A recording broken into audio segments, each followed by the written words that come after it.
នេះជារឿងរ៉ាវនៃគ្រួសារមួយដែលយើងមិនចង់យកមកនិយាយនោះទេប៉ុន្តែយើងក៏មិនចង់ឲ្យគ្រួសាររបស់អ្នកបង្កើតកំហុសដូចជាពួកគាត់ដែរដំបូងឡើយលោកតាឈួននិងកូនៗរបស់គាត់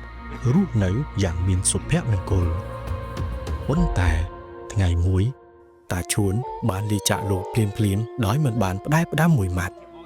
ការមិនបានរៀបចំទុកជាមុននេះអាចបណ្ដាលឲ្យគ្រួសាររបស់គាត់មានជម្លោះនិងការបែកបាក់ប្រសិនណាមិនមានបណ្ដាំផ្លូវការនោះទេ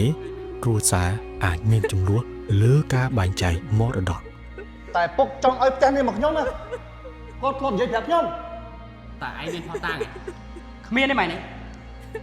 បើអញ្ចឹងបែងចែកទ្រព្យសម្បត្តិមិនកើតទេជាការពិតណាស់ពួកគេត្រូវការដំណោះស្រាយផ្លូវច្បាប់ពីអ្នកច្បាប់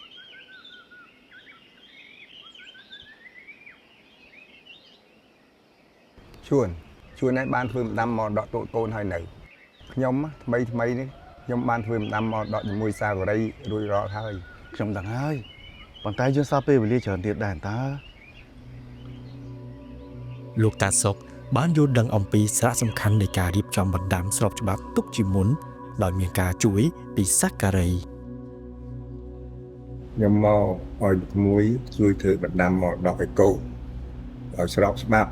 ហើយនឹងយុទ្ធធម៌កុំឲ្យថ្ងៃក្រោយឆ្លុះគ្នាមានតែបណ្ដាំដែលទៅសេផ្ទាល់ដៃរបស់ម្ចាស់បណ្ដាំហៅថាលិខិតឯកជនឬបណ្ដាំដែលរៀបចំឡើងដោយសាការីហៅថាលិខិតយថាភូតឬលិខិតសម្ងាត់ប៉ុណ្ណោះដែលច្បាប់យើងទទួលស្គាល់និងមានអនុភាពតាមផ្លូវច្បាប់ដែលអាចប្រើប្រាស់បាននៅក្រោយមរណភាពរបស់ម្ចាស់បណ្ដាំដោយមិនអាចប្រឆាំងជំទាស់នឹងក្រុមសារវាបានក្នុងបញ្ហាមរតកនេះការចូលរួមពីសាការីអាចទប់ស្កាត់ចំនួនគ្រួសារបានពីព្រោះថាទូនីតិរបស់សាការីក្នុងរឿងគ្រួសារនេះពិតជាអាចធានាបាននូវការបែងចែកមរតកដោយយុត្តិធម៌និងស្របច្បាប់ទោះក្នុងករណីមានបណ្ដាំឬឥតបណ្ដាំក្តីបន្ទាប់ពីតាសុកបានទទួលមរណភាពសាការីបានអញ្ជើញសមាជិកគ្រួសារទាំងអស់ដែលមានសិទ្ធិសតតិកម្មរបស់តាសុកដើម្បីចូលរួមស្ដាប់រំសាបណ្ដាំនិងទទួលបានការពន្យល់អំពីទស្សនវិជ្ជាច្បាប់ពាក់ព័ន្ធនឹងបញ្ហាមរតករបស់ពួកគេជាមួយនឹងការរៀបចំបណ្ដាំទុកជាមុនអ្នកពិតជាអាចជៀសវាងចំនួនដែលកើតឡើងដោយយថាហេតុនិងអាចប្រកាសចិត្តមុនពេលអ្នកស្លាប់ថាមនុស្សជាទីស្រឡាញ់របស់អ្នកពិតជាអាចទទួលបានចំណែកមរតករបស់អ្នកទៅតាមអ្វីដែលអ្នកចង់បានការបែងចែកមរតករបស់សាការីពិតជាច្បាស់លាស់ហើយទុកចិត្តណាស់អូនចូលក៏លេចមើលគ្រួសារទាំងពីរនេះគ្រួសារតាឈួនប្រឈមនឹងចំនួននិងឧបសគ្គផ្លូវច្បាប់ហើយដំណើរការបែងចែកមរតករបស់ពួកគេប្រហែលចំណាយពេលយូរណាស់ទើបបញ្ចប់រីឯគ្រួសារតាសុកមានដំណើរការរលូនឆាប់រហ័សនិងមានសន្តិភាពផ្លូវចិត្តក្នុងករណីដែលមិនមានការធ្វើបណ្ដាំទុកជាមុន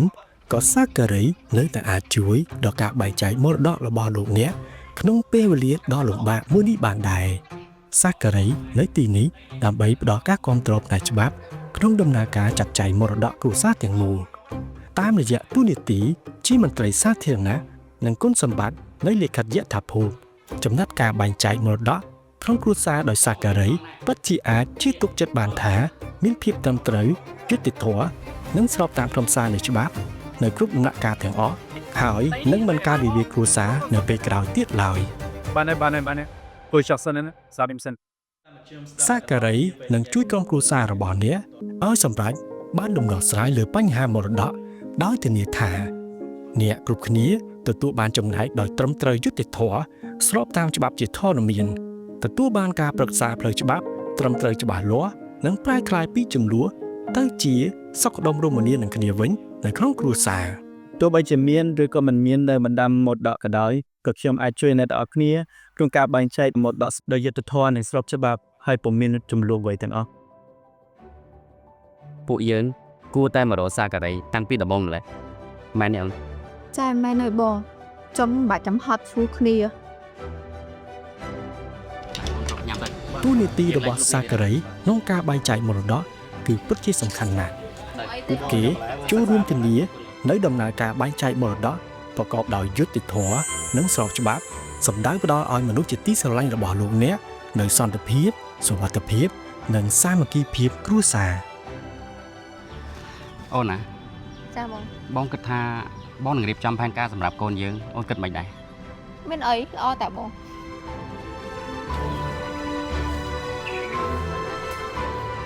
ទំនុកចិត្តសុវត្ថិភាពផ្លូវច្បាប់និងសុខដុមផ្លូវចិត្តអាចផ្ដើមជាមួយនឹងសេវាសាការី